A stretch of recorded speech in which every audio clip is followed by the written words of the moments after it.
Oh, c'est l'heure du conteur. Oui, c'est l'heure du conteur. C'est l'heure du conteur. Bienvenue, chère auditrice et chers auditeurs. C'est moi, le conteur. Je suis sur le point de pousser la porte du royaume de la fantaisie. Veux-tu m'y accompagner, toi aussi? Alors, allons-y. Là, bien loin au-delà des montagnes et des mers, où se côtoient ogres et sorcières, nobles princes et humbles bergères. Contes, mythes, légendes et classiques de la littérature, ils n'attendent que toi. N'aie pas peur, c'est l'heure du conteur. Aujourd'hui, je vais te raconter l'histoire de Cendrillon. Il était une fois, dans un lointain royaume, un homme bon et généreux qui vivait paisiblement auprès de son épouse aimante et de leur ravissante petite fille. Mais un jour, le malheur s'abattit sur eux. La mère tomba gravement malade et s'éteignit. Au bout de quelques années, le gentilhomme, désireux d'offrir l'affection d'une mère à sa petite fille, se remaria avec une veuve de bonne famille. Hélas, il ignorait que son cœur était hautain et cruel. Elle avait 2 filles qui lui ressemblaient en tout point, à la différence près qu'elles étaient particulièrement sottes et vaniteuses. Dès leur première rencontre, la marâtre méprisa la fille de son mari. En effet, sa bonté et sa grâce ne faisaient que souligner la bêtise et la méchanceté des siennes. Et comme un malheur n'arrive jamais seul, le gentilhomme fut rapidement emporté par un mal mystérieux. Alors, la méchante marâtre condamna sa pauvre belle-fille aux tâches les plus ingrates. C'était elle qui faisait la vaisselle et lavait les sols, c'était elle qui récurait le plancher et lavait les chambres de sa belle-mère et de ses 2 demi-sœurs. Reléguée au comble de la grande maison qui avait autrefois appartenu à son père, la pauvre jeune fille dormait dans un grenier sombre et poussiéreux, accessible par un escalier étroit et mal éclairé. Après ces longues journées de labeur, elle venait s'asseoir près de l'âtre pour trouver un peu de chaleur au milieu des cendres. C'est pourquoi ses cruelles demi-sœurs l'affublèrent du surnom de Cendrillon. Pourtant, malgré ses vêtements usés et ses cheveux défaits, elle était bien plus belle que ces 2 coquettes qui passaient leur journée à se parer et à se prélasser. Malgré la dureté de son sort, Cendrillon ne se plaignait jamais, car elle était d'une patience et d'un courage exemplaires. Un beau matin, un messager royal vint proclamer une grande nouvelle. Le prince organisait un bal et y conviait toutes les jeunes filles à marier du royaume. À l'issue des festivités, le prince choisirait une épouse parmi elles. À compter de ce jour, les sœurs de Cendrillon n'eurent plus qu'une seule préoccupation, être remarquées par le fils du roi. Elles passèrent des heures et des heures à songer aux tenues qu'elles porteraient, ce qui accabla encore davantage la pauvre enfant. Sans relâche, elle cousait, décousait, ajustait, rallongeait et rétrécissait les étoffes, sans qu'on ne lui témoigne la moindre reconnaissance. « Aimerais-tu assister au bal, Cendrillon ?» demanda la cadette avec un sourire moqueur. « Oh, je vous en supplie, ne riez pas de moi, répondit-elle tristement. Voyez mes haillons, voyez mes cheveux mal coiffés. Cendrillon a raison, répliqua l'aînée. Elle n'y aurait pas sa place et nous ferait bien honte. Plutôt que de chercher à se venger de ces paroles humiliantes, Cendrillon, qui ne gardait jamais de rancune, s'appliqua encore davantage à aider ses sœurs durant leurs préparatifs. Lorsque le grand soir arriva, elles partirent, accompagnées de leur mère, drapées dans leurs plus belles étoffes, étincelantes de broderies et de joyaux. Du haut de son misérable grenier, Cendrillon les regarda s'éloigner, et, lorsque leur carrosse eut disparu, elle laissa éclater son chagrin. Les sanglots de la jeune fille ne passèrent pas inaperçus, car depuis sa lointaine contrée, la marraine de Cendrillon, qui n'était autre qu'une bonne fée au grand pouvoir, entendit la détresse de sa filleule. En un coup de baguette magique, elle apparut dans un nuage d'étoiles scintillantes. Elle posa sa main sur l'épaule de la jeune fille et lui demanda d'une voix douce : « Que t'arrive-t-il, mon enfant ?»« Mais qui êtes-vous » demanda Cendrillon en écarquillant les yeux. « Je suis ta marraine. À ta naissance, ta mère a fait appel à moi et m'a prié de te venir en aide le jour où tu en aurais le plus besoin. Or, il semblerait que ce jour soit arrivé. Qu'en dis-tu? La jeune fille ne répondit pas. « Oh, ma pauvre enfant, sèche donc ses larmes. Ta belle-mère et tes demi-sœurs t'ont interdit d'aller au bal de la cour, mais moi, je te dis que tu t'y rendras. Et je te garantis que tu seras la plus belle aussi. Allons, assez tergiversé. Pour commencer, va me chercher une citrouille. » Surprise, Cendrillon s'exécuta en se demandant ce que sa marraine en ferait. La fée l'évida soigneusement, puis la tapota délicatement de sa baguette magique. Alors, sous les yeux émerveillés de Cendrillon, la citrouille se mit à grandir, et se transforma en un carrosse d'or étincelant. Mais la fée n'était pas au bout de ses prodiges. « À présent, essaye de me trouver un rat et quelques souris. »« Oh, je crois en avoir vu dans la souricière, » s'exclama Cendrillon. Et en effet, elle en extirpa un gros rat et 6 jolies souris. D'un geste gracieux, la fée les toucha à leur tour de sa baguette et aussitôt les rongeurs se métamorphosèrent. Les souris se transformèrent en 6 superbes chevaux à la robe d'un blanc immaculé et le rat prit l'apparence d'un cocher distingué. « Voilà qui est fait, cher enfant, » s'exclama la bonne fée. « À présent, tu peux te rendre au bal. » Honteuse, Cendrillon balbutia. « Je ne voudrais pas abuser de votre gentillesse, chère marraine, mais regardez comme je suis vêtue. On m'interdirait l'accès aux grilles du palais. »« Oh, quelle étourdie je fais !» pouffa la fée. « J'en oubliais la pièce de résistance. Approche, Cendrillon. Maintenant est venu le moment où ta bonté et ta résilience vont nourrir ma magie pour faire de toi une véritable princesse. » Et avec un petit rire, la fée toucha Cendrillon de sa baguette. Dans un nuage d'étoiles, les vieux haillons de la jeune fille se transformèrent en une robe de soie somptueusement brodée. Ses cheveux se relevèrent en une élégante coiffure de tresses entrelacées de fleurs et de perles. Enfin, elle posa à ses pieds une paire de délicates pantoufles de verre taillées à la perfection. « Ma foi, Cendrillon, » murmura la bonne fée, « je dois reconnaître que je suis moi-même un peu ébahie. Regarde-toi, tu es resplendissante, et tu le dois à la beauté de ton cœur. » Très émue, Cendrillon remercia avec profusion sa marraine. Cette dernière lui fit néanmoins cet avertissement. « Prends bien garde, Cendrillon, ce charme ne durera pas éternellement. Il faut impérativement que tu sois de retour ici avant le 12e coup de minuit. Autrement, ton carrosse redeviendra citrouille, tes chevaux des souris, ton cocher un simple rat et tes laquais des lézards. Quant à ta belle robe, elle se changera en guenille. » Pleine de gratitude, Cendrillon fit la promesse à sa marraine de ne pas oublier son avertissement et de rentrer à la maison avant minuit. Puis, sans attendre, elle prit place dans son carrosse et s'élança dans la nuit. Lorsqu'elle fit son entrée dans la salle de bal, un silence solennel s'installa. Les musiciens cessèrent de jouer, les murmures s'évanouirent, tous les regards se posèrent sur la jeune fille, subjuguée par son éclatante beauté. Le prince fasciné s'approcha et lui offrit la place d'honneur, mais il fut bien incapable de prononcer le moindre mot, tant il était sous le charme de la belle inconnue. Il l'invita à danser, et Cendrillon virevolta avec tant de grâce que l'assemblée tout entière fut émerveillée. Puis, avec une exquise politesse, elle s'approcha de ses demi-sœurs et les salua, sans qu'aucune ne la reconnaisse. Brusquement, les 11 coups de 11 heures résonnèrent à l'horloge.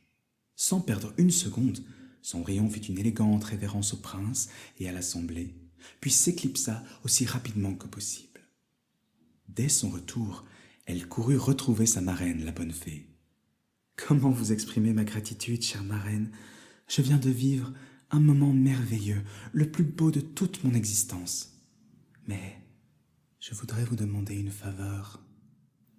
Le prince m'a convié au second bal qu'il donne demain soir. La fée s'apprêtait à lui répondre lorsque les deux sœurs se mirent à frapper à la porte.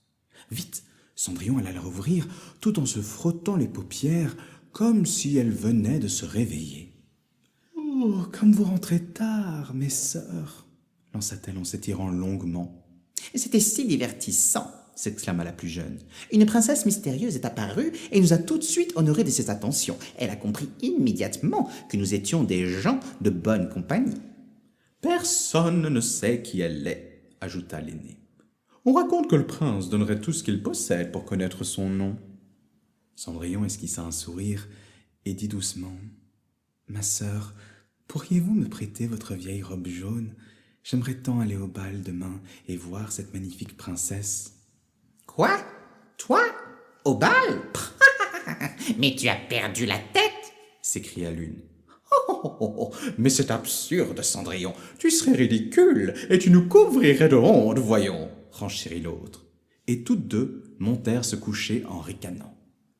Le soir suivant, la fée renouvela ses prodiges à l'aide de sa baguette magique. Une citrouille fut transformée en un superbe carrosse, des souris devinrent de nobles chevaux, un gros rat se changea en cocher et des lézards en élégants laquais. La fée mit toutefois un peu plus de temps que la veille pour confectionner la tenue de Cendrillon. « Ce soir, mon enfant, il faut que tu sois encore plus resplendissante qu'hier, » déclara-t-elle. « Cette fois, pas de chignon. Tu laisseras tes cheveux flotter librement. Ta robe sera tout en voile et en dentelle. Quant à tes chaussures, elles resteront inchangées. Ces pantoufles de verre sont une vraie merveille. » Ainsi paré, Cendrillon partit pour le bal, vêtu comme une reine. Le prince se tenait sur les marches du palais, attendant avec une impatience grandissante celle qui l'avait tant ébloui. Lorsqu'il aperçut enfin Cendrillon, il resta sans voix. Elle semblait encore plus belle que dans son souvenir. Il lui prit doucement la main, et tous deux se laissèrent emporter dans la danse, oubliant le monde autour d'eux. Cendrillon se divertissait tant qu'elle n'entendit pas l'horloge du palais sonner 11 heures, ni même 11h30. Soudain, les 12 coups de minuit retentirent. Affolée, Cendrillon se dégagea des bras du prince et s'élança hors de la salle. Dans sa course, elle perdit l'une de ses pantoufles de verre sur les marches du grand escalier. Il était trop tard pour faire demi-tour, et sans un regard en arrière, elle disparut dans l'ombre de la nuit. Le prince, qui tentait de la rattraper, trouva la pantoufle et la ramassa avec précaution, bien décidé à retrouver celle qui avait conquis son cœur. Cendrillon rentra chez elle tout essoufflée, sans carrosse, sans cocher, sans chevaux ni valets, et vêtue de ses vieux habits rapiécés. Assise près de la cheminée, la jeune fille sourit en contemplant dans ses mains l'unique souvenir qui lui restait de cette magnifique soirée, une petite pantoufle de verre. Lorsque ses deux sœurs revinrent du bal, Cendrillon fit semblant de se réveiller et leur demanda si elles avaient aperçu la belle princesse. « Elle était ravissante, déclara l'aîné, mais elle a pris la fuite comme une sauvageonne dès que le 12e coup de minuit a retenti. »« Elle est partie si précipitamment, ajouta la cadette, qu'elle en a perdu l'une de ses pantoufles de verre. Le prince l'a ramassée et pendant tout le reste de la soirée, il n'a ni dansé ni parlé à personne. Il est resté là, serrant la pantoufle contre lui, l'air songeur. »« Il est éperdument épris d'elle, reprit l'aîné. Je suis certaine qu'il fera tout en son pouvoir pour la retrouver. » En effet, dès le lendemain matin, un héros du roi annonça que le prince épouserait celle dont le pied entrerait parfaitement dans la pantoufle de verre. Les essayages commencèrent chez les princesses, passèrent aux duchesses, puis à toutes les femmes du royaume, mais aucune ne possédait un pied aussi délicat. On finit par arriver chez les deux sœurs, qui tour à tour s'efforcèrent de chausser le soulier en vain. « À vous, mademoiselle, » dit alors le messager en se tournant vers Cendrillon. « Vous plaisantez » s'exclamèrent les deux sœurs, éclatant d'un rire mauvais. « Cendrillon, mais Cendrillon n'est qu'une servante. » « J'ai reçu l'ordre de faire essayer le soulier à toutes les femmes du royaume, » répliqua le messager d'un ton ferme. Puis, s'agenouillant devant Cendrillon, il lui présenta la pantoufle. La jeune fille y glissa le pied. Le soulier lui alla à merveille, comme s'il avait été fait pour elle. Elle sortit alors de sa poche la seconde pantoufle et la chaussa sous le regard stupéfait de ses deux sœurs. Honteuses, ces dernières tombèrent à ses pieds en implorant son pardon. Cendrillon, avec une infinie douceur, les releva et les serra dans ses bras, en leur assurant qu'elle leur accordait bien volontiers. Puis, Cendrillon fut conduite au palais, où le prince, transporté de joie, la reconnut immédiatement. Il l'épousa sans attendre, et leur bonheur ne connut plus aucune limite. Fidèle à son grand cœur, Cendrillon invita ses sœurs à vivre au palais, et les maria dans l'année à 2 nobles de la cour.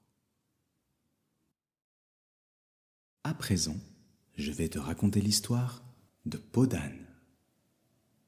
Il était une fois, dans un royaume dont on a aujourd'hui oublié le nom, un roi comblé de bonheur. Son royaume était prospère et ses voisins lui témoignaient un profond respect.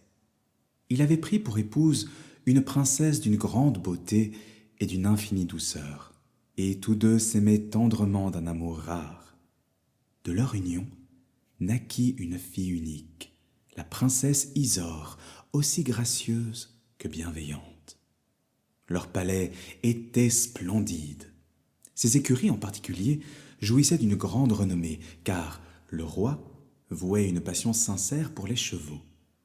Toutefois, les visiteurs ne pouvaient dissimuler leur étonnement en apercevant, à la place d'honneur, qui recevait les soins de tous les palefreniers. Mais oui, il s'agissait d'un âne aux grandes oreilles. Il n'est pas difficile d'en comprendre la raison, car chaque matin, la litière de l'âne, au lieu d'être souillée, était recouverte de pièces d'or étincelantes. Mais le bonheur est chose fragile. La reine tomba gravement malade. Sentant sa fin approcher, elle fit appeler le roi à son chevet et lui dit « Je vous en conjure, mon bien-aimé, si un jour l'envie vous prend de vous remarier, ne choisissez pour épouse qu'une femme qui me surpasse en beauté et en vertu. »« Oh, ma douce, jamais je ne me remarierai !» s'écria le roi. « Promettez-le-moi néanmoins, » murmura la reine. Les yeux baignés de larmes, le roi en fit le serment.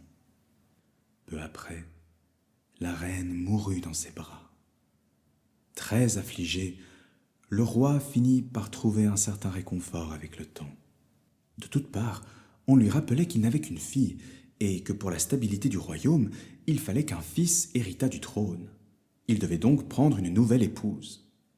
Malgré quelques résistances, le roi finit par accepter. Mais il était résolu à respecter la promesse faite à la reine défunte. Il fit venir au château toutes les princesses à marier des alentours, mais aucune n'était aussi belle ni vertueuse que la reine. Seule une princesse la surpassait en beauté. C'était sa propre fille, Isore. Et le roi décida de l'épouser. La pauvre princesse crut s'évanouir en apprenant son funeste projet.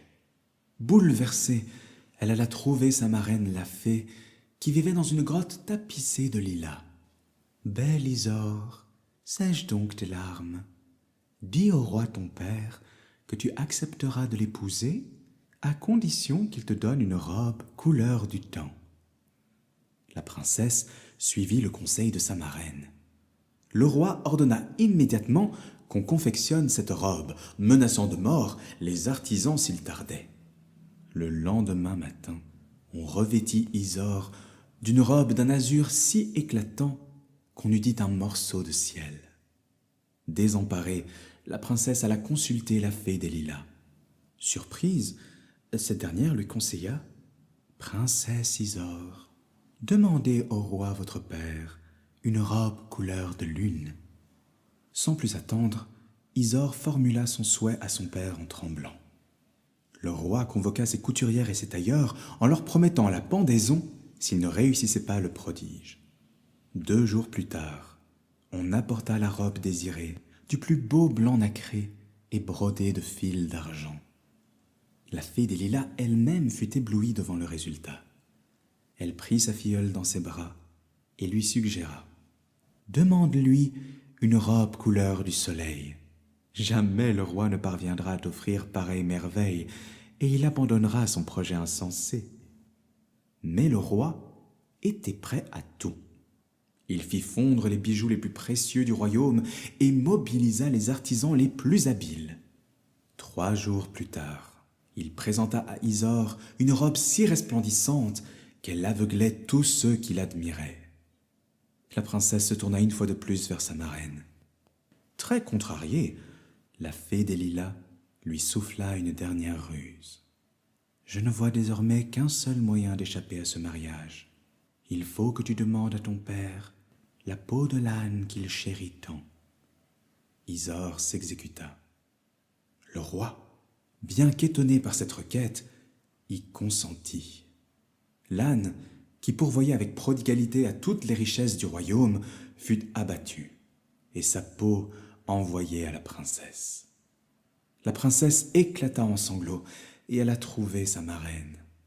Mais cette fois, la fée des lilas lui dit « Hélas, je crains bien qu'il ne te reste plus qu'une seule solution.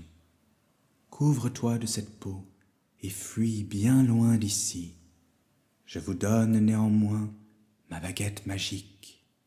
Ne vous en séparez pas, car grâce à elle, vous pourrez retrouver vos robes et vos bijoux quand vous le souhaiterez. » Ainsi déguisée, la princesse se glissa hors du palais sans que personne ne la reconnaisse. Sa disparition provoqua un tumulte considérable. Le roi, furieux, organisa d'immenses recherches, mais la princesse était déjà bien loin.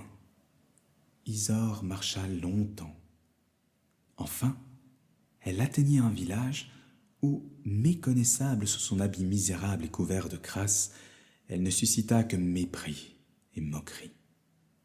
Une fermière l'embaucha néanmoins pour accomplir les tâches les plus ingrates, laver les torchons, nettoyer les porcheries et garder les moutons. Peu à peu, les habitants s'habituèrent à son apparence repoussante et la surnommèrent Peau d'âne. Les jours de repos, loin des regards, Peau d'âne s'enfermait dans son humble masure et revêtait ses robes somptueuses. L'éclat des joyaux illuminait alors la petite pièce et, dans le miroir, Isor redevenait la princesse qu'elle avait toujours été. Pourtant, jamais elle n'avait osé porter la robe couleur de soleil, de peur d'éveiller les soupçons. Un jour, cependant, elle se décida à l'enfiler. Ce même jour, le fils du roi de ce pays, à qui appartenait la ferme, vint s'y reposer après une chasse. Ce jeune prince, élégant, vertueux et plein de noblesse, avait toujours repoussé le mariage, résolu à n'épouser que celle qu'il aimerait. Après une collation champêtre, il visita les alentours et finit par apercevoir la petite masure de Peau d'âne. Intrigué par le faisceau lumineux qui s'en échappait, il s'agenouilla devant la porte et colla son œil contre le trou de la serrure. Ce qu'il vit le laissa bouche bée. Devant lui se tenait une princesse d'une beauté éblouissante, parée d'une robe d'or resplendissante.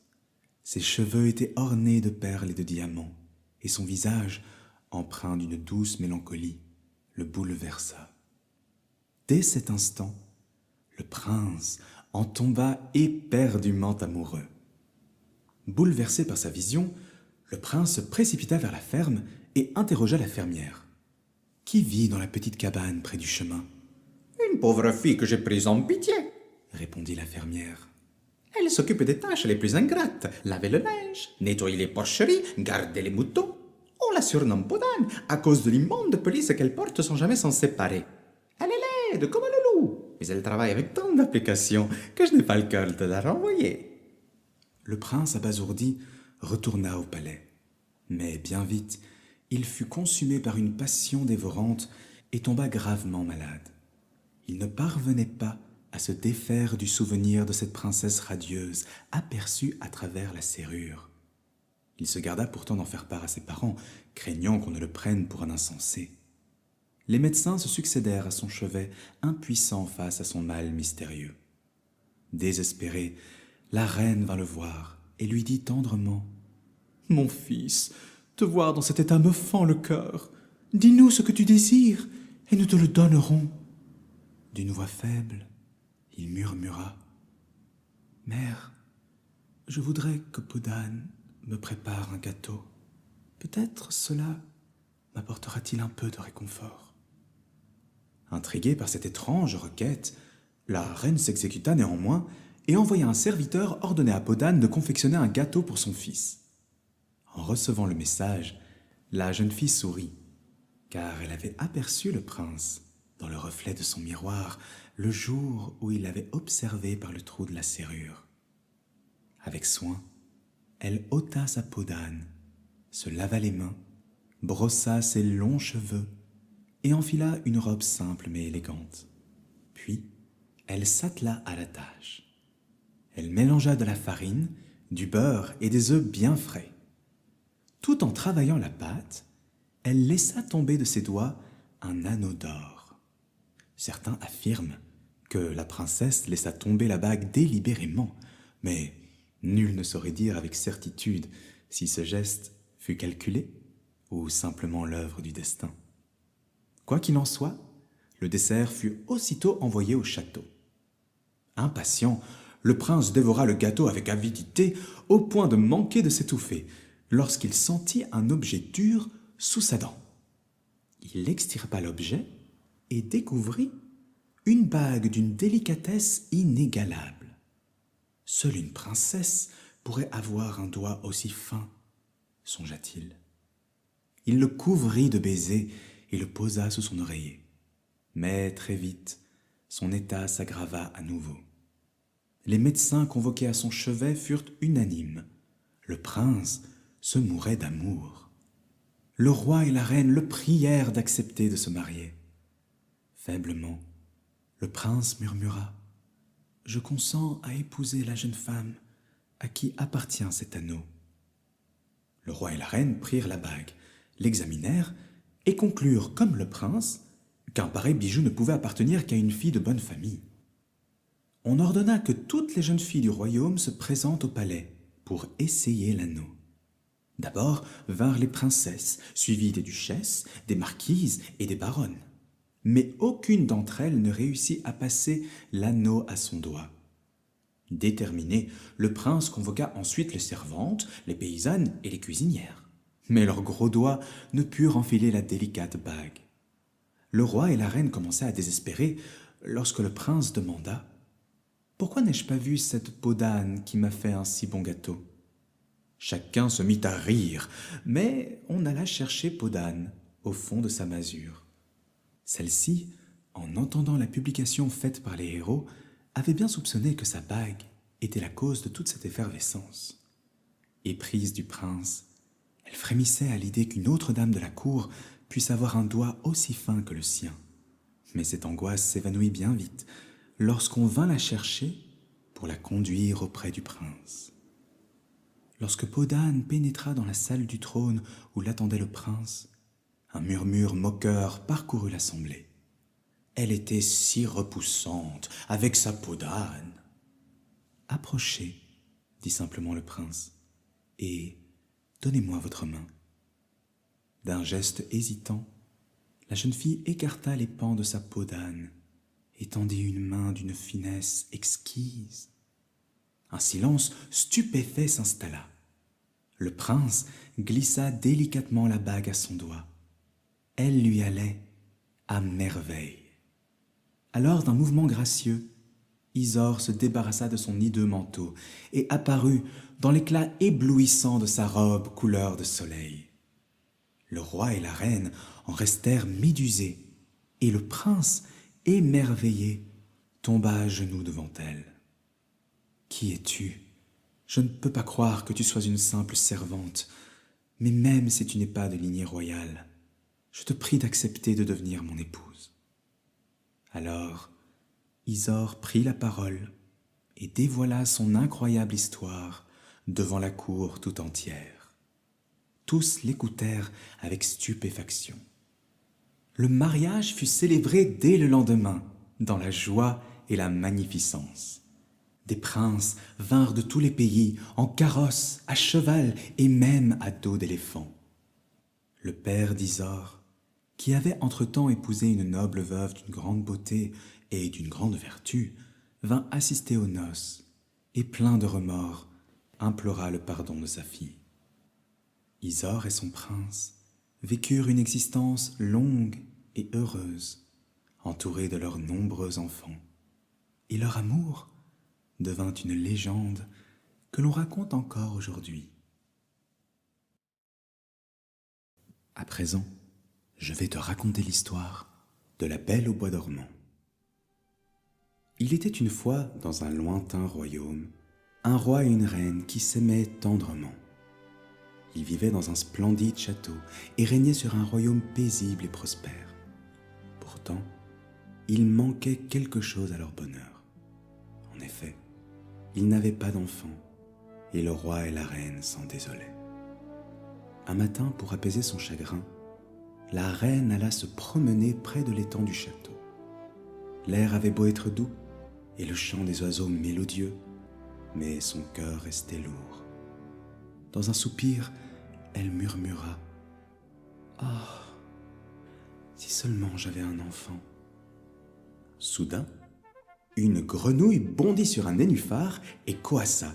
« Séchez vos larmes, Majesté, car dans un an, jour pour jour, vous mettrez au monde un enfant. » Dès qu'elle eut prononcé ces mots, la créature disparut dans l'eau. La reine, stupéfaite, se hâta de rejoindre son mari et lui rapporta la prophétie de la petite grenouille.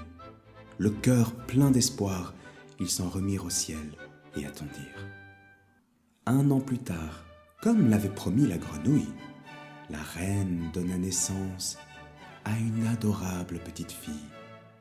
Fou de joie, le roi décida d'organiser une grande fête pour célébrer cet heureux événement.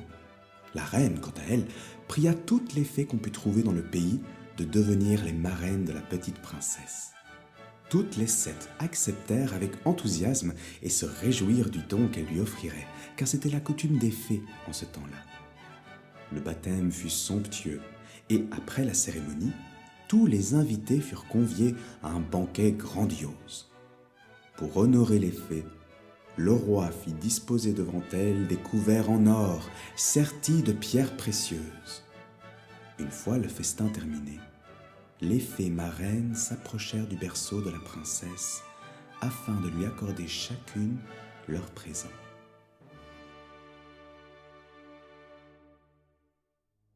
La première lui dit « Vous serez la plus belle personne du monde ». La seconde lui dit « Vous aurez de l'esprit comme un ange ». La troisième lui dit « Vous aurez une grâce admirable ». La quatrième « Vous danserez parfaitement bien ». La cinquième « Vous chanterez comme un rossignol ». Et la sixième « Vous jouerez à la perfection de tous les instruments de musique ».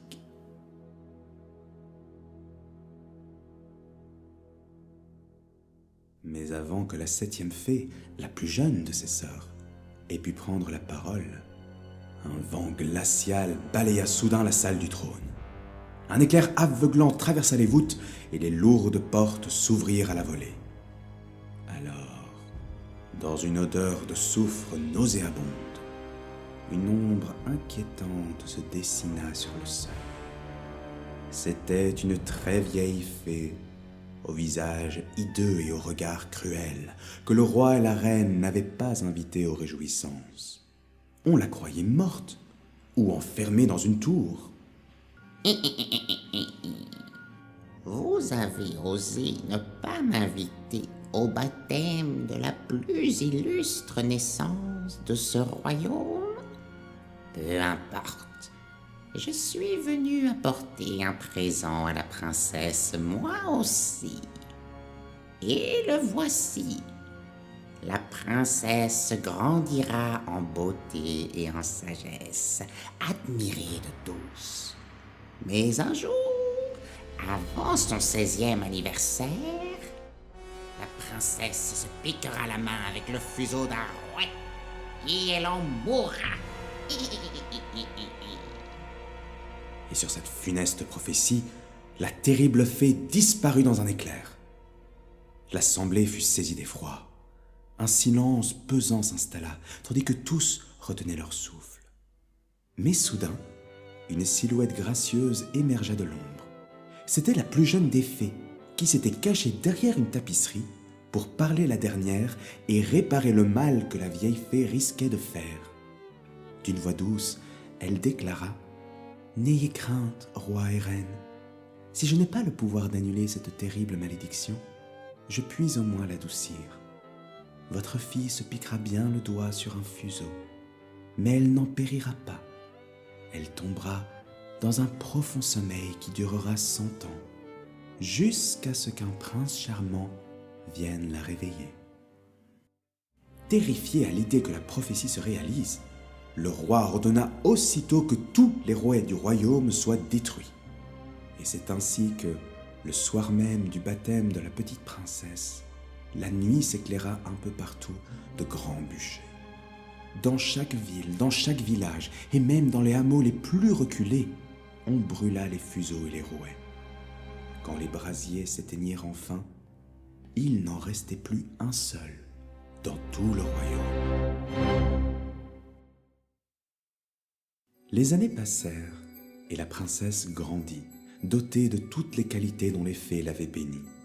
Tous l'aimaient pour sa douceur et sa bienveillance. Un jour, alors que le roi et la reine étaient occupés par une affaire de la plus haute importance, la jeune fille curieuse s'aventura dans les couloirs du château. Elle parvint à une aile du château qu'elle ne connaissait pas et gravit un petit escalier en colimaçon qui la mena à une petite porte entr'ouverte. Elle la poussa et se trouva face à une vieille femme qui filait silencieusement, assise devant un rouet.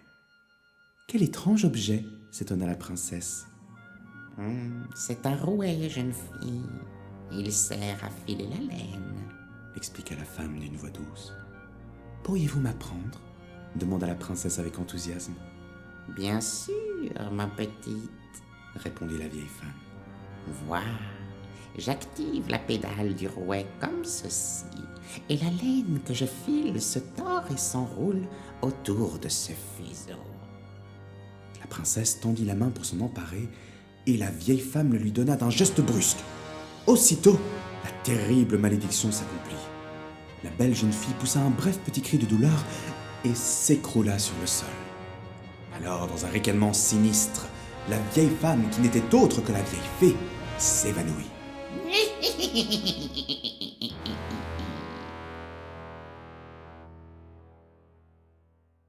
Accourue au bruit, une servante trouva la princesse étendue sur les dalles de la tour, comme morte. Le roi et la reine en eurent le cœur brisé, et ils firent installer leur fille dans le plus bel appartement du palais, sur un lit d'or et d'argent. On aurait dit un ange tant elle était belle. Son évanouissement n'avait pas ôté les couleurs de son teint. Ses joues étaient roses et ses lèvres comme du corail. Elle avait seulement les yeux fermés et on l'entendait respirer doucement. La reine envoya un valet chez la bonne fée pour l'avertir de l'accident et la prier de se rendre au château séance tenante. Comme la fée se trouvait à 12 000 lieues du palais, le pauvre garçon en aurait eu pour des jours de marche, mais il arriva à destination en un instant grâce à des bottes de 7 lieues. La fée monta aussitôt dans son chariot traîné par des dragons. Le roi lui-même l'accueillit. Prévoyante, elle pensa que la princesse serait bien embarrassée à son réveil, toute seule dans ce grand château. Voici donc ce qu'elle fit. Elle toucha de sa baguette tous les habitants du château pour les plonger dans un profond sommeil. Gouvernante, femme de chambre, gentilhomme, officier, maître d'hôtel, cuisinier, marmiton, garde-page, et sans oublier les chevaux des écuries et leurs palefreniers. Puis elle se tourna vers le roi et la reine, et les endormit eux aussi. Un profond silence s'abattit sur le château. Même les broches dans la cheminée, pleines de faisans et de perdrix, s'immobilisèrent, et le feu aussi. Enfin, la fée se posta sur la plus haute tour du château et fit pousser tout autour du palais une forêt d'arbres, de ronces et de fleurs. On ne voyait plus que la pointe de ces tours, et seulement de très loin. Ainsi dissimulé, personne ne viendrait troubler le sommeil de la Belle au Bois dormant. Nombreux furent ceux qui tentèrent de franchir l'impénétrable barrage de broussailles, mais les ronces s'agrippaient à leurs vêtements, tant et si bien qu'il leur était impossible de faire un autre pas en avant ou en arrière, et ils périssaient, immobilisés. Le temps passa, et l'histoire de la belle princesse devint légende. 100 ans plus tard, un prince d'un royaume voisin vint à chasser dans cette contrée. Il demanda ce qu'étaient ces tours qu'on devinait au-dessus d'une grande forêt. Certains affirmèrent qu'il s'agissait du château d'un ogre terrible qui y dévorait des enfants. D'autres que des sorcières s'y réunissaient pour faire leur sabbat. Mais un vieux paysan s'avança et dit : « Votre Altesse, il y a de ça plus de 50 ans, mon père m'a raconté qu'en ce château reposait la plus belle princesse du monde, condamnée à dormir pendant 100 ans. Seul le baiser d'un fils de roi pourrait la réveiller de son sommeil. » Persuadé qu'il mettrait fin à l'enchantement, le prince s'avança vers le bois. La vue des dépouilles de ceux qui l'avaient précédé ne l'ébranla nullement. L'épée au poing, il se tenait prêt à tailler sa route à travers l'épaisse végétation. Or, mes amis, ce jour précis marquait la fin du sortilège, exactement 100 ans après qu'il eût été lancé. À peine eut-il posé le pied à la lisière de la forêt, que les arbres, les ronces et les épines s'écartèrent d'eux-mêmes, comme mus par une volonté invisible. Émerveillé, le prince put atteindre les portes du château par une grande allée. Lorsqu'il se retourna, il s'aperçut que la forêt s'était refermée sur son passage. Un silence inquiétant régnait dans la cour du château. En s'approchant d'un garde, il comprit à son ronflement que tous les habitants du château étaient plongés dans un sommeil sans fin.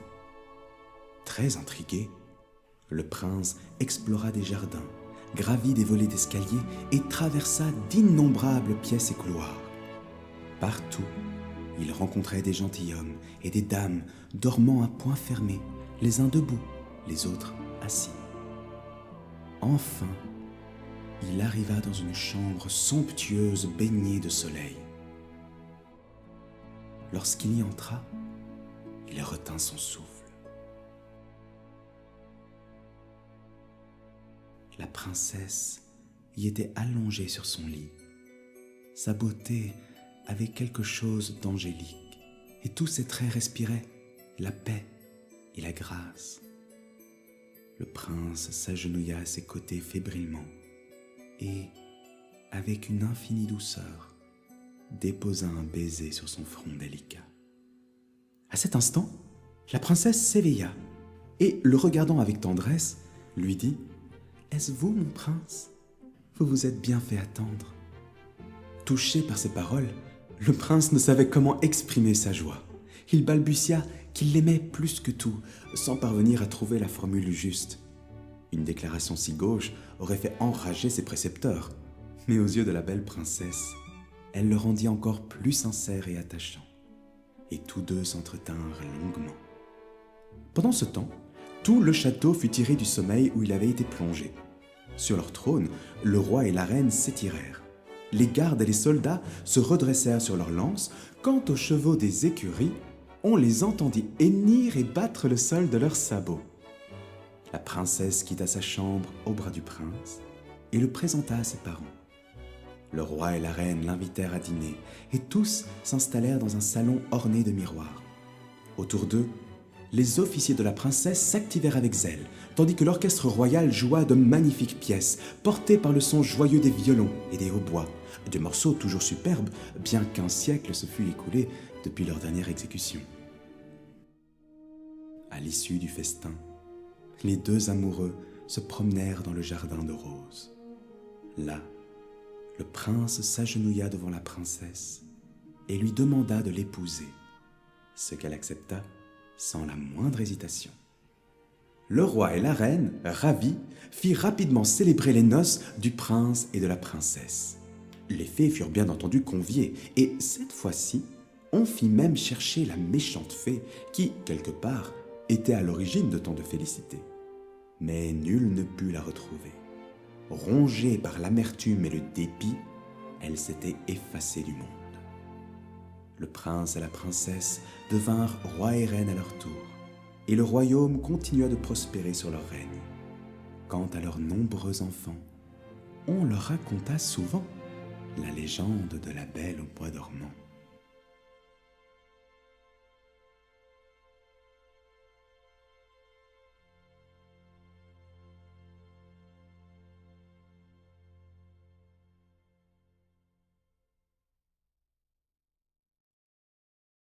À présent, je vais te raconter l'histoire du chat botté. Il était une fois un vieux meunier qui, sentant sa fin approcher, convoqua ses 3 fils pour leur adresser ces dernières paroles. « Toute ma vie, j'ai travaillé dur, mais hélas, je n'ai que bien peu à vous laisser. Un moulin, un âne et un chat. » Le partage fut vite décidé. L'aîné hérita du moulin, le second reçut l'âne, et le plus jeune n'eut que le chat. Le cadet était bien malheureux d'un tel héritage. « Mes frères pourront gagner leur vie avec leur part, mais moi, que puis-je espérer d'un simple chat ?» Mais ce chat-là était loin d'être ordinaire. Voyant la tristesse de son maître, il s'approcha et déclara « Ne soyez pas abattu, mon bon maître. Donnez-moi un sac et une paire de bottes, et je vous montrerai que tout s'arrangera. » Le jeune homme, intrigué par l'assurance de l'animal, accepta sa demande. Il connaissait déjà l'intelligence de son chat, qui savait capturer les souris de 1000 façons rusées. Le chat botté, désormais équipé, se mit en quête de prouver son utilité.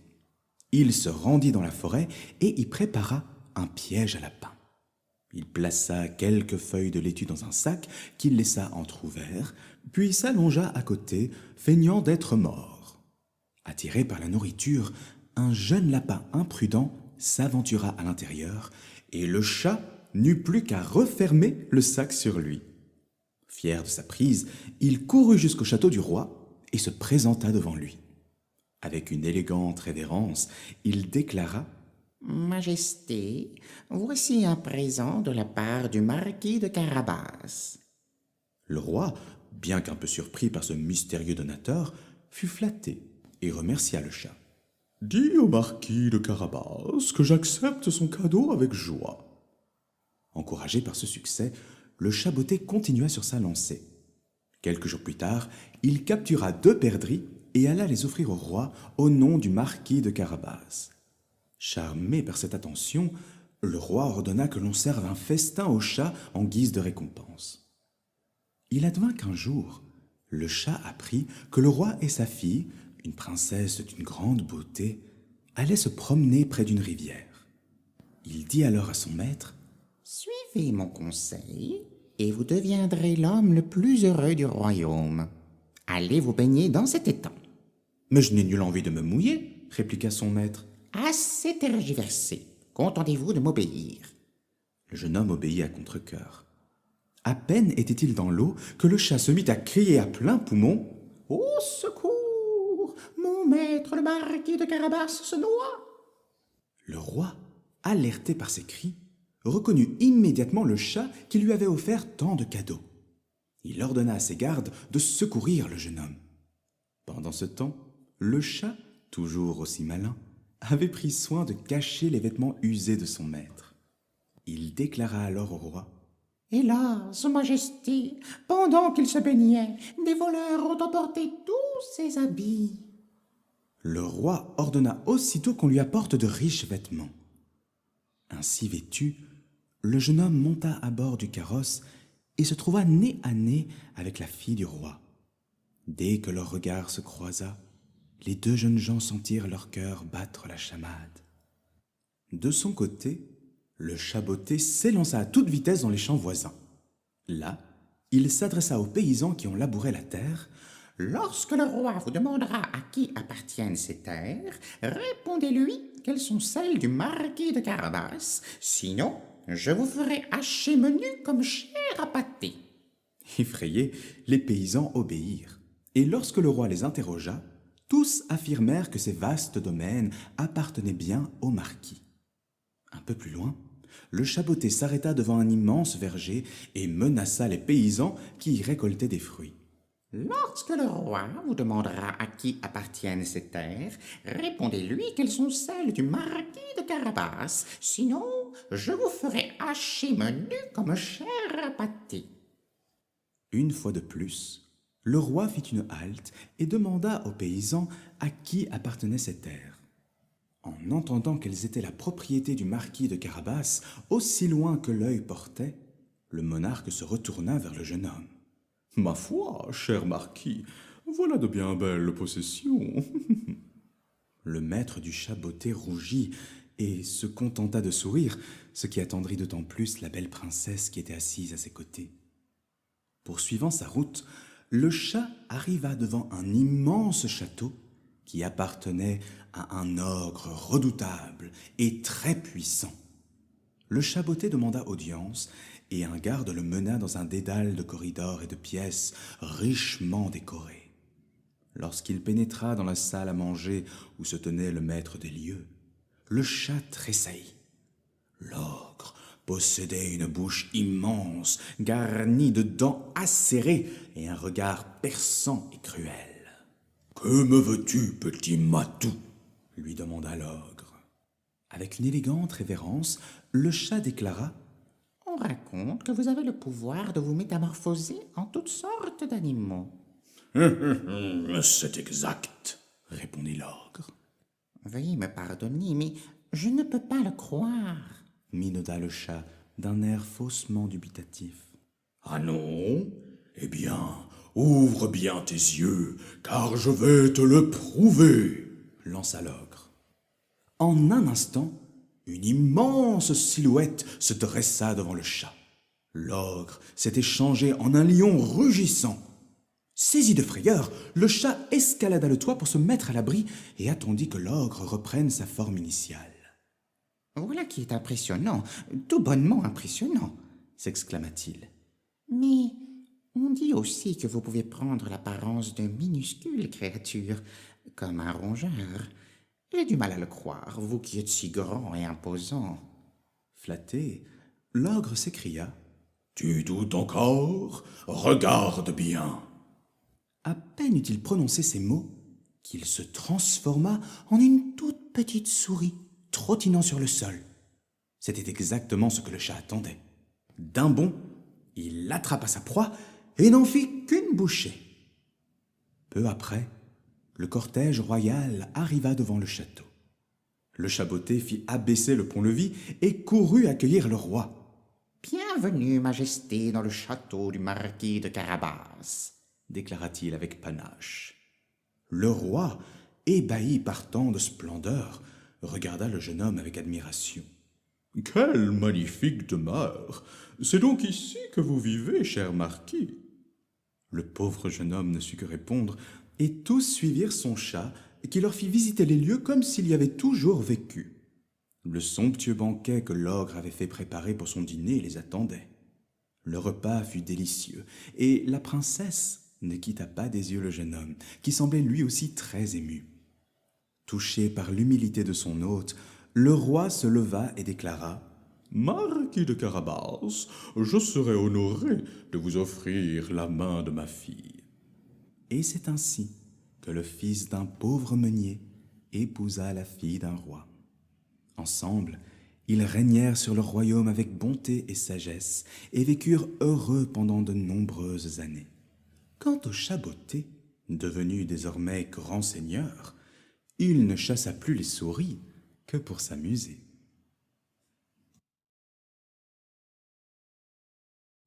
À présent, je vais te raconter l'histoire des fées. Il était une fois une veuve qui avait une fille, Fanchon, et une belle-fille nommée Francine. Fanchon était aussi hautaine et orgueilleuse que sa mère. Francine, en revanche, avait le caractère doux de sa véritable mère, qui était morte en lui donnant le jour. Sa belle-mère et sa demi-sœur maltraitaient la pauvre jeune fille. Elle était obligée de manger dans la cuisine après avoir cuisiné et servi les repas. Elle devait désherber le potager, traire les chèvres et s'occuper du linge, et 2 fois par jour, elle devait gravir un long sentier tortueux jusqu'à une petite source pour y puiser de l'eau en portant une grande cruche. Contre toute attente, Francine attendait avec impatience ses promenades jusqu'à la source, car elle constituait ses seuls moments d'évasion, loin des moqueries et des cruautés dont elle était la cible. Un matin, le ciel était si bleu, les nuages si blancs et les fleurs si roses que Francine se mit à fredonner en marchant. Alors que la jeune fille approchait de la source, elle aperçut une vieille femme à l'allure misérable s'approcher d'elle. Ses vieux haillons rapiécés trahissaient sa pauvreté, et son expression fourbue inspirait la pitié. « Bel enfant, pourrais-tu me donner à boire ?» supplia-t-elle d'une voix tremblante. Sans hésiter, Francine lui adressa un sourire plein de douceur et répondit « Bien sûr, madame, avec plaisir. » Elle puisa de l'eau fraîche à la fontaine, puis tendit la cruche à la mendiante en l'aidant à boire avec douceur. Ce que Francine ignorait, c'est que cette vieille paysanne n'était autre qu'une fée, déguisée pour mettre sa bonté à l'épreuve. Lorsqu'elle eut bu à sa soif, la vieille femme releva les yeux vers elle et déclara « Parce que tu es aussi gentille que belle, j'ai un cadeau pour toi. À chaque mot que tu prononceras, une fleur ou un bijou tombera de tes lèvres. » Lorsque Francine rentra à la maison, sa méchante belle-mère la réprimanda pour avoir mis si longtemps. « Je suis désolée, mère, répondit-elle. Je me suis arrêtée pour aider une vieille femme. » Lorsqu'elle prononça ces mots, 2 roses, 2 diamants et quelques perles tombèrent de ses lèvres. « Que se passe-t-il, ma fille? Des diamants et des perles tombent de ta bouche. » Francine, émue d'entendre sa marâtre l'appeler ma fille pour la toute première fois, s'empressa de lui raconter tout ce qui s'était passé à la source. Et pendant qu'elle parlait, des fleurs et des bijoux continuaient de sortir de sa bouche. « Fanchon !» s'écria la mauvaise femme stupéfaite. « Regarde tout ce qui sort de la bouche de Francine quand elle parle. Toi aussi, tu peux avoir de tels trésors. Tout ce que tu as à faire, c'est aller à la source et offrir de l'eau à la vieille paysanne qui est assise là. » Fanchon répliqua d'un ton hautain. « Jamais je n'irai puiser de l'eau pour une pauvresse. Laisse donc Francine le faire si elle le souhaite, mais moi, je ne me rabaisserai pas à servir une vieille femme comme une vulgaire domestique. »« Oh, tu iras, et tu iras sur le champ, » ordonna sa mère. À contre-cœur, Fanchon se mit en route, emportant avec elle la plus belle cruche en argent que sa mère possédait. Bientôt, elle arriva à la source. Une magnifique jeune femme, vêtue d'une somptueuse robe couleur de l'arc-en-ciel, sortit des bois et s'assit près de la fontaine. « Jeune fille, pourrais-tu me donner un peu d'eau » demanda-t-elle d'une voix douce. Fanchon, en la voyant si noble et bien habillée, haussa les épaules. Cette femme n'avait pas l'air d'avoir besoin d'aide, et elle n'avait aucune intention de se fatiguer pour elle. Elle répondit d'un ton sec et dédaigneux. « Vous avez des mains comme moi, servez-vous donc toute seule. » La fée, car c'était bien elle sous cette apparence, ne s'irrita pas. D'un ton calme, elle déclara « Je voulais t'accorder une chance de changer, Fanchon, mais puisque tu t'obstines à être sans compassion, voici le don que je t'accorde. Désormais, à chaque mot que tu prononceras, il sortira de ta bouche un serpent venimeux ou un horrible crapaud. » Francine était tellement furieuse qu'elle remplit la cruche en argent pour jeter de l'eau sur la femme en robe arc-en-ciel, mais celle-ci avait disparu. Quand sa mère vit Fanchon revenir à la maison, elle courut à sa rencontre en gloussant de plaisir. « Dis quelque chose, mon enfant chéri, pour que je voie ton cadeau. Allons, parle, parle !» Fanchon, qui en plus de tous ses défauts était menteuse, répondit « Je n'ai rien à dire parce que je n'ai vu personne. » Tandis qu'elle prononçait ces mots, 2 horribles serpents et un affreux crapaud verdâtre sortirent de sa bouche. « Grand Dieu !» s'écria sa mère horrifiée. « Qu'est-ce que cela signifie? Oh, serait-ce un piège de Francine? Cette péronnelle ne peut rien pour attendre !» Saisie d'une rage incontrôlable, elle se précipita à la recherche de sa belle-fille, bien décidée à la châtier. La pauvre enfant était occupée à étendre le linge dans la cour lorsqu'elle entendit les cris de sa mère. Sans hésiter, elle laissa tomber les draps à terre et s'enfuit de la maison à toute vitesse. Après avoir couru longtemps, Francine se retrouva seule au cœur de la forêt. Fatiguée et effrayée, elle marcha encore longuement sans savoir où aller avant de s'effondrer dans une petite clairière. Le soleil commençait à se coucher et, submergée par l'émotion, la jeune fille ne put retenir ses larmes et éclata en sanglots. Par un heureux hasard, le fils du roi chevauchait dans cette même forêt après une journée de chasse. Il aperçut la jeune fille en pleurs et, intrigué, mit pied à terre. S'approchant d'elle avec douceur pour ne pas l'effrayer, il lui demanda d'une voix bienveillante : « Jolie demoiselle, que faites-vous ici, seule et en larmes ?» Entre 2 sanglots, Francine lui raconta sa triste histoire. À chaque mot qu'elle prononçait, des perles, des fleurs parfumées et des pierres précieuses tombaient de ses lèvres. Le prince la regarda avec bonté et se dit qu'elle ferait une épouse merveilleuse. Même si elle ne venait pas d'une famille noble, il sentait qu'elle avait un cœur noble. Et son père, le roi, accepterait sûrement les joyaux qu'elle faisait tomber en parlant comme dot. Il l'invita donc à retourner au palais avec lui. Au château, tout le monde, y compris le roi, tomba sous le charme de Francine, pour ce qu'elle était, et non pour ses bijoux, tant la jeune fille était douce et bonne. Alors, le prince lui prit délicatement la main et lui demanda d'une voix tendre : « Accepteriez-vous de devenir ma femme ?» Touchée et comblée, Francine acquiesça sans hésiter. Le prince était aussi doux de cœur que séduisant. Le mariage fut célébré dans une magnificence inégalée, un événement si merveilleux qu'il fut raconté de génération en génération. Le couple vécut un bonheur sans égal et eut une belle descendance, des enfants rayonnant de bonté et de beauté, à l'image de leurs parents. Lorsque la marâtre et Fanchon apprirent la fortune et le bonheur de Francine, une jalousie dévorante les envahit. Bien que sa mère lui avait interdit de parler, Fanchon continua à pester et à se plaindre.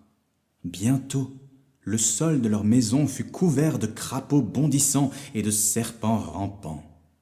Finalement, sa mère n'en put plus et chassa sa fille de la maison. Personne ne voulut accueillir Fanchon. Alors, elle trouva refuge dans une grotte dans la forêt, et on ne la revit jamais. À présent, je vais te raconter l'histoire de Riquet à la houppe. Il était une fois une reine qui donna naissance à un fils si difforme et si laid que beaucoup doutèrent qu'il fût humain. Cependant, une bonne fée, présente au moment de la naissance, déclara : « N'ayez crainte, votre majesté. Malgré son apparence, votre fils deviendra un jeune homme très charmant, car il possédera beaucoup d'esprit et d'intelligence. En outre, grâce au don que je vais lui accorder, il sera capable de transmettre autant d'esprit et de sagesse qu'il le souhaitera à la personne qu'il aimera le plus. » Et ce disant, la fée toucha le nouveau-né de sa baguette magique. Tout cela consola quelque peu la pauvre reine, qui était bien bouleversée d'avoir mis au monde une créature aussi laide. Il est vrai que dès qu'il commença à parler, cet enfant dit 1000 choses intelligentes et possédait un tel esprit qu'il charmait tout le monde. Comme il était né avec une touffe de cheveux roux sur la tête, on l'appela Riquet à la houppe. Quelques années après la naissance de Riquet, la reine d'un royaume voisin donna naissance à 2 filles. La première qui vint au monde était plus belle que le jour, et la reine en fut si ravie que l'on craignit que sa joie excessive ne nuise à sa santé. Afin de tempérer la liesse de la reine, la même fée qui avait assisté à la naissance de Riquet déclara que la petite princesse serait aussi sotte et stupide qu'elle était belle. Cela inquiéta beaucoup la reine, mais quelque temps plus tard, elle eut un chagrin encore plus grand. La seconde fille qu'elle mit au monde était extrêmement laide. « Ne vous affligez pas tant, Votre Altesse, » la consola la fée. « Votre fille recevra d'autres dons, et elle aura une telle part d'esprit que presque personne ne remarquera son manque de beauté. »« Que Dieu vous entende, » soupira la reine. « Mais n'y a-t-il aucun moyen de rendre l'aînée qui est si belle plus intelligente ?»« Je ne peux rien faire pour la rendre plus intelligente, Votre Majesté, » répliqua la fée. « Mais comme elle est si belle, et qu'il n'est rien que je ne ferai pour vous satisfaire, je lui accorde le pouvoir de rendre beau celui qu'elle aimera. » À mesure que les princesses grandissaient, leur qualité grandissait avec elles. Tout le monde parlait de la beauté de l'aînée et de l'esprit de la cadette. Il est aussi vrai que leurs défauts s'aggravèrent avec l'âge. La cadette enlaidissait à vue d'œil et l'aînée devenait plus stupide de jour en jour. Ou elle ne répondait rien à ce qu'on lui demandait, ou elle disait une sottise. Elle était de plus très maladroite, si bien qu'elle était tout bonnement incapable de poser un bibelot de porcelaine sur le manteau d'une cheminée sans le casser, ni même boire un verre d'eau sans en renverser la moitié sur ses vêtements. Bien que la beauté soit un très grand avantage chez les jeunes gens, la cadette l'emportait presque toujours sur son aînée, dans toutes les compagnies. D'abord, on allait du côté de la plus belle, pour la voir et pour l'admirer. Mais bien vite, on allait à celle qui avait le plus d'esprit, pour lui entendre dire 1000 choses agréables. Et personne n'était étonné qu'en moins d'un quart d'heure, l'aînée n'avait plus personne auprès d'elle, et que tout le monde s'était rangé autour de la cadette. Bien qu'elle fût très sotte, l'aînée remarquait cela aisément, et aurait volontiers donné toute sa beauté pour posséder ne serait-ce que la moitié de l'esprit de sa sœur. Un jour, alors qu'elle se promenait seule dans les bois en pensant à son malheur, elle vit venir vers elle un étrange homme richement vêtu. C'était le jeune prince Riquet à la houppe. Ce dernier était tombé amoureux d'elle après avoir vu son portrait et avait quitté le royaume de son père pour faire sa rencontre et lui parler. Ravi de la trouver seule, il lui adressa la parole avec tout le respect et toute la politesse imaginable. Après quelques propos de circonstance, il remarqua qu'elle était extrêmement mélancolique et lui dit « Je ne comprends pas, madame, comment une personne aussi belle que vous peut paraître aussi affligée. J'ai vu un grand nombre de dames d'une exquise beauté, mais jamais je n'ai rencontré quelqu'un dont la beauté puisse égaler la vôtre. »« Vous êtes bien gentil, » répondit la princesse en hoquetant. « La beauté, » continua Riquet, est une si grande bénédiction qu'elle devrait suffire à rendre heureux, et puisque vous possédez ce trésor, je ne vois pas ce qui pourrait réellement vous affliger. Je préférerais de loin, dit la princesse, être aussi laide que vous et être intelligente, plutôt que d'avoir la beauté que je possède et être aussi stupide que je le suis. Touché, Riquet rétorqua. Il n'y a rien, madame, qui montre plus que vous êtes intelligente que de croire que vous ne l'êtes pas. En effet, c'est particulièrement courant chez les plus intelligents de penser qu'ils manquent d'esprit. Je n'en sais rien, répondit la princesse, mais je sais très bien que je suis très sotte, et c'est cela qui me rend si malheureuse que je pourrais presque mourir de honte. Si ce n'est que cela qui vous attriste, madame, je puis fort aisément y remédier, glissa Riquet. Et comment? Demanda la princesse. J'ai le pouvoir de donner autant d'esprit et d'intelligence que je veux à la personne que j'aime le plus.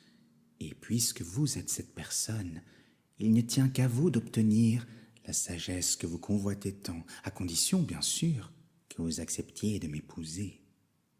La princesse fut si frappée par ces paroles qu'elle resta sans voix. Je vois que cette proposition vous trouble beaucoup, et je ne suis pas surpris, ajouta Riquet. Je vous accorde donc 1 année entière pour y réfléchir. La princesse avait si peu d'esprit et une si grande envie d'en avoir qu'elle s'imagina que l'année ne toucherait jamais à sa fin et s'empressa d'accepter la proposition du prince.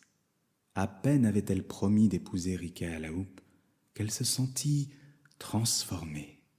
Elle commença une conversation galante avec Riquet où elle brilla avec une telle force que le prince crut lui avoir donné plus d'intelligence qu'il n'en était doté lui-même.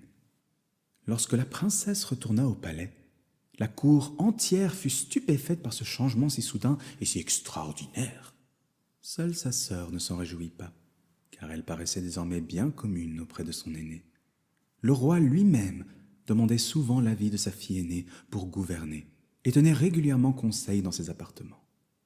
Quand la nouvelle de ce changement se répandit, tous les jeunes princes des royaumes voisins vinrent la courtiser et presque tous lui demandèrent sa main.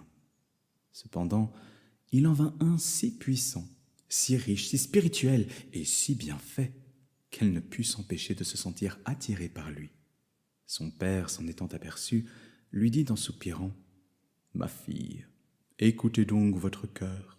Je sais que vous prendrez la bonne décision. »« Oh mon père, bredouilla-t-elle, j'avoue être bien confuse. Je vais aller me promener dehors afin de méditer sur la question. » Une fois dans les jardins royaux, les pas de la princesse la conduisirent dans le bois où elle avait rencontré Riquet à la houppe. Alors qu'elle marchait dans la forêt, plongée dans ses pensées, elle entendit un grand vacarme sous ses pieds. Au même instant, le sol s'ouvrit et elle vit en contrebas une immense cuisine pleine de marmitons préparant un festin somptueux. « Apporte-moi cette marmite. Donne-moi cette louche. Mets du bois dans ce feu. » La princesse, stupéfaite, demanda pour qui l'on préparait tout cela. « Pour le prince Riquet à la houppe, dit le chef de cuisine, qui doit se marier demain. » La princesse blêmit en se rappelant sa promesse. Elle n'avait pas fait plus de quelques pas que Riquet apparut au détour d'un sentier, magnifiquement vêtu, comme un prince sur le point de se marier. « Voyez, madame, dit-il, j'ai tenu ma parole et vous avez tenu la vôtre. Vous venez faire de moi l'homme le plus heureux du monde. » « Je dois avouer, dit la princesse, que j'avais oublié ma promesse, car je l'ai faite lorsque j'étais très sotte, et maintenant que je suis plus sage, je ne sais que faire.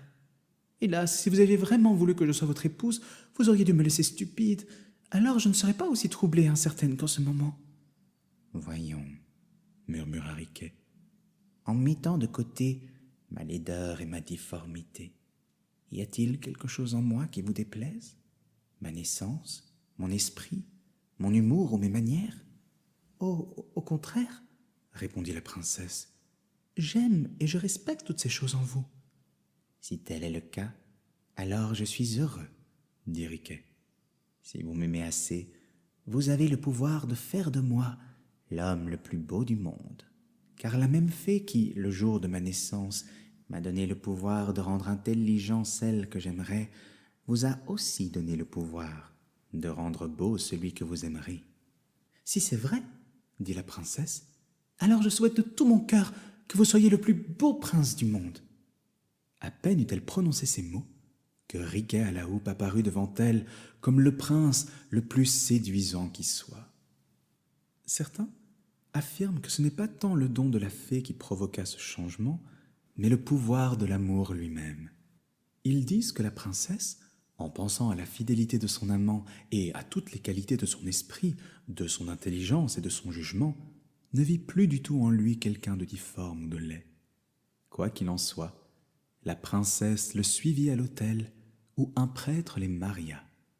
Leurs noces furent célébrées en grande pompe et tous deux vécurent comblés jusqu'à la fin de leurs jours. À présent, je vais te raconter l'histoire du petit chaperon rouge. Il était une fois une adorable petite fille qui vivait seule avec sa mère dans une petite chaumière aux abords d'un grand bois. Sa grand-mère, qui habitait dans un village voisin, lui avait confectionné une belle cape rouge surmontée d'un chaperon. Elle était si charmante qu'on aurait dit un petit coquelicot. Été comme hiver, elle ne se séparait jamais de sa petite cape, si bien qu'on la baptisa le petit chaperon rouge. Toujours joyeuse et insouciante, elle passait ses journées à gambader, la tête dans les nuages. Un jour, sa grand-mère tomba malade. Sa mère prépara un panier garni de bonnes choses et le tendit à sa fille. « Ta grand-mère est souffrante et doit rester alitée. Apporte-lui cette galette et ce petit pot de beurre et passe la journée avec elle. » Pour se rendre chez sa grand-mère, la petite fille devait traverser la forêt, un endroit qui pouvait réserver bien des surprises et des dangers. Aussi, avant son départ, la mère du petit chaperon rouge lui fit ces quelques recommandations. Sois bien sage en route, tâche de rentrer avant la nuit et surtout, ne parle pas aux étrangers. La fillette promit de faire attention et salua gaiement sa mère avant de s'élancer sur le sentier, le cœur léger. Tout en marchant, elle s'émerveillait devant les fleurs et les oiseaux qui gazouillaient dans les branches. « Grand-mère serait sûrement ravie si je lui apportais un joli bouquet de fleurs, » pensa-t-elle. Oubliant aussitôt les recommandations de sa maman, elle posa son panier et se mit à cueillir quelques fleurs. Soudain, un grand loup surgit de derrière un arbre. Il avait l'air féroce et semblait affamé, mais rusé comme il était, il savait qu'il ne devait pas effrayer la fillette s'il voulait qu'elle ne s'enfuit pas. Adoucissant sa voix, il lui demanda : « Où vas-tu donc, toute seule dans ce bois, petite fille ?»« Je porte une galette et un petit pot de beurre à ma grand-mère qui est malade, » répondit innocemment le petit chaperon rouge. Le loup la fixa de ses petits yeux perçants et, imaginant déjà le festin qui l'attendait, il se lécha les babines. Cela faisait déjà 3 jours que le loup n'avait rien mangé. Affamé, il était prêt à tout pour dévorer la fillette. Toutefois, il se dit que son festin serait encore plus copieux s'il la suivait jusqu'à sa grand-mère.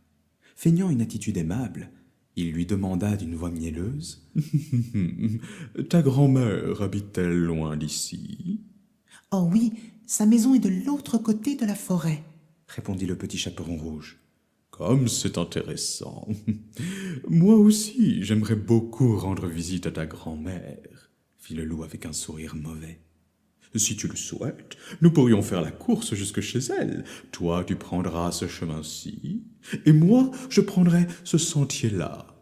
Voyons lequel de nous arrivera le premier. »« D'accord, » accepta la fillette, oubliant toute prudence. Sans perdre une seconde, le loup, qui connaissait la forêt comme sa poche, s'élança à toute vitesse sur le sentier qu'il s'était désigné, sachant pertinemment qu'il était plus court. Pendant ce temps, le petit chaperon rouge, insouciante, avançait tranquillement en prenant 1000 détours. Le soleil brillait, les oiseaux chantaient, et la fillette s'amusait à ramasser des noisettes, tresser des bouquets de fleurs et courir après les papillons. Le loup arriva rapidement devant la maison de la grand-mère. Le petit chaperon rouge, elle, était encore loin derrière. Sur la pointe des pieds, il s'approcha de la porte et frappa délicatement. « Qui est là ?»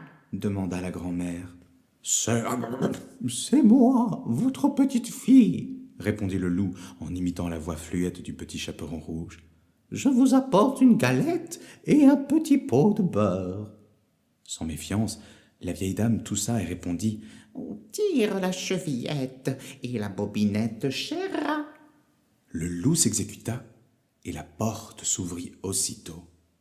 D'un bond, il se jeta sur la pauvre grand-mère et la dévora en un instant.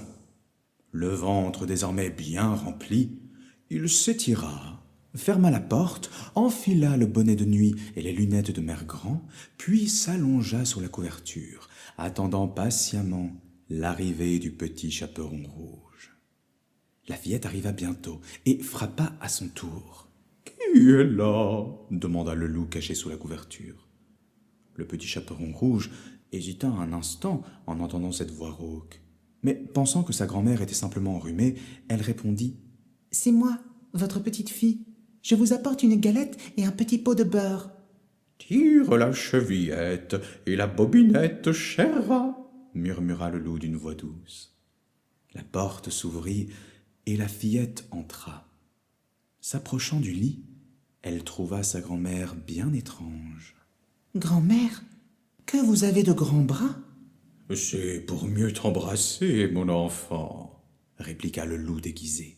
« Grand-mère, que vous avez de grands yeux ?»« C'est pour mieux te voir, mon enfant. » « Grand-mère, que vous avez de grandes oreilles ?»« C'est pour mieux t'écouter, mon enfant. »« Grand-mère, que vous avez de grandes dents ?»« C'est pour mieux te manger, mon enfant. » hurla soudainement le loup en ouvrant sa grande gueule. Et avant que la fillette ne puisse s'enfuir, le loup bondit sur elle et n'en fit qu'une bouchée. Repu, le loup s'étira avec satisfaction. Son ventre, rond comme un ballon, il se coucha dans le lit et s'endormit profondément. Ses ronflements étaient si puissants que la maison tout entière en tremblait. Par chance, un chasseur qui passait non loin de là entendit ce bruit inhabituel. Intrigué, il poussa la porte de la maisonnette et découvrit le loup avachi dans le lit. En voyant son ventre gonflé, il comprit immédiatement ce qui s'était passé. Saisissant son fusil, il s'apprêta à tirer, puis se ravisa. À la place, il attrapa une grande paire de ciseaux et ouvrit délicatement le ventre du loup. Quelle surprise! Le petit chaperon rouge en sortit en s'écriant « Oh, comme j'ai eu peur! Il faisait si noir là-dedans !»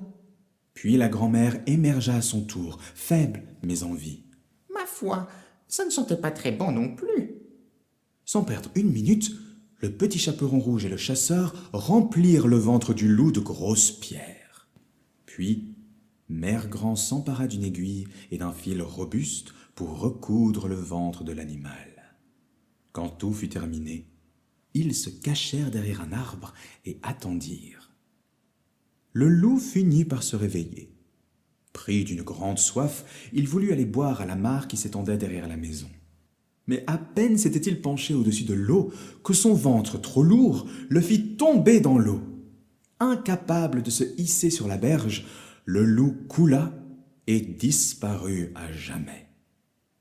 Satisfait, le chasseur salua le petit chaperon rouge et sa grand-mère et reprit sa route. Grand-mère mangea enfin la galette et le petit pot de beurre, et elle se sentit tout de suite beaucoup mieux. Quant au petit chaperon rouge, qui avait bien appris sa leçon, elle promit de ne plus jamais désobéir à sa maman. Barbe bleue. Il était une fois un homme très riche qui possédait de magnifiques maisons, de l'or en abondance et de somptueux vêtements. Pourtant, aucune femme ne voulait l'épouser, car il avait une barbe d'un bleu étrange qui lui donnait un air effrayant. On le surnommait partout Barbe bleue. Dans un village voisin vivait une veuve qui avait 2 filles. Barbe bleue demanda leur main, mais aucune d'elles ne voulut devenir son épouse. Outre son étrange barbe, on racontait que le puissant seigneur avait été marié 6 fois, mais personne ne savait ce que ces 6 épouses étaient devenues. Barbe bleue ne s'avoua pas vaincue et les invita à de somptueuses fêtes qu'il organisa dans sa splendide demeure. Peu à peu, la plus jeune des sœurs, Marguerite, se laissa séduire par ses richesses et son titre. « Après tout, pensait-elle, il ne doit pas être aussi terrible qu'il en a l'air. Et avec une pareille fortune, que m'importe la couleur de sa barbe ?» Sa sœur Anne tenta de la raisonner, mais Marguerite avait pris sa décision. Le mariage fut célébré et la jeune femme s'installa dans le grand château de son mari. Peu après, Barbe bleue annonça qu'il devait partir en voyage. Avant de quitter le château, il remit à sa femme un gros trousseau de clés. « Voici les clés de toute la maison et de mes coffres forts, » lui dit-il. « Vous pouvez ouvrir toutes les portes de la demeure, excepté celle du petit cabinet qui se situe au bout de cette galerie. Si j'apprenais que vous m'avez désobéi, ma colère serait terrible. » La jeune épouse promit de lui obéir. À peine Barbe bleue partit, elle invita ses amis et ses voisines pour leur montrer le château. Toutes admirèrent la magnificence des lieux. Mais tandis que ses invités riaient et s'émerveillaient, la jeune femme ne cessait de penser à la petite clé du cabinet. Une fois seule, la curiosité devint trop forte. Elle descendit un escalier sombre et arriva devant la porte défendue. Puis, d'une main tremblante, elle tourna la clé. La porte s'ouvrit dans un grincement sinistre et la pauvre Marguerite crut mourir d'effroi. La pièce était remplie des corps des anciennes épouses de Barbe bleue, pendues ou étendues sur le sol. Terrifiée, elle laissa tomber la petite clé qui se tacha de sang. Elle tenta de la nettoyer, mais le sang revenait sans cesse comme par magie. Contre toute attente, Barbe Bleue rentra plus tôt que prévu. Il demanda aussitôt son trousseau de clés. En voyant la petite clé tachée de sang, il comprit aussitôt ce qui s'était produit. « Vous avez ouvert la porte du cabinet, dit-il d'une voix terrible. Eh bien, vous allez rejoindre vos compagnes sur le champ. » Désemparée, la jeune femme le supplia de lui accorder un peu de temps pour prier. Barbe Bleue accepta de lui accorder quelques minutes. Elle monta alors au sommet de la tour et appela sa sœur Anne, venue lui rendre visite. « Anne, ma sœur Anne, nos frères sont censés nous rejoindre. Ne vois-tu rien venir ?»« Je ne vois que le soleil qui poudroie et l'herbe qui verdoie, » répondit Anne, le cœur serré. Pendant ce temps, Barbe Bleue montait lentement l'escalier, son sabre à la main. « Votre heure a sonné, il vous faut mourir !» La pauvre Marguerite appela de nouveau. « Anne, ma sœur Anne, ne vois-tu rien venir ? Je vois un nuage de poussière. Hélas, ce n'est qu'un troupeau de moutons. » Barbe Bleue poussa un rugissement de colère. « Vas-tu enfin descendre ?» Désespérée, Marguerite se tourna une dernière fois vers sa sœur. « Anne, ma sœur Anne, ne vois-tu rien venir ? Je vois 2 cavaliers qui arrivent à brides abattues. Ce sont nos frères. » Au moment où Barbe Bleue s'apprêtait à frapper, les frères surgirent dans la pièce. Ils se jetèrent sur lui et le tuèrent. Marguerite hérita de toute sa fortune. Ainsi, elle maria sa sœur Anne à un gentilhomme qu'il aimait depuis longtemps et acheta des charges de capitaine pour ses 2 frères. Quant à elle, elle épousa un homme très bon et très modeste qui lui fit oublier la cruauté de Barbe Bleue. Si cette vidéo t'a plu, n'hésite pas à la liker, à y laisser un commentaire, à la partager et pourquoi pas à t'abonner à la chaîne afin de ne manquer aucune de nos excursions dans le monde merveilleux des contes, des mythes et des classiques de la littérature. À bientôt!